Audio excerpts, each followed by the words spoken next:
Hello, in this video I'm going to show you how to set up LED notifications on your Xiaomi Redmi Note 11s. So in order to do that, we'll need to go to Google Play Store and search and install the app called NotifyBuddy. It's this app. Press install. And when it's finished, click on the open.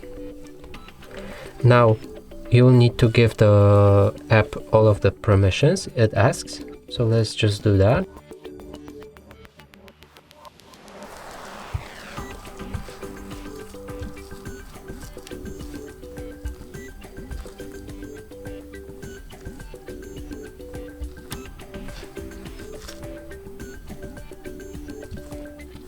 And you can skip that one, but if it doesn't work for your phone, you should disable that.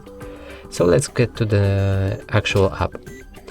And from here you can set the apps you want to get the notification LED from. So for example, you can get it from Netflix.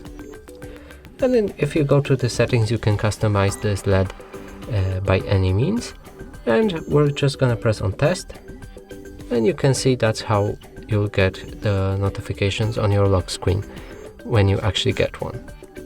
And that's it for this video. Hope you like it. Please consider subscribing to our channel, leave a like and a comment below.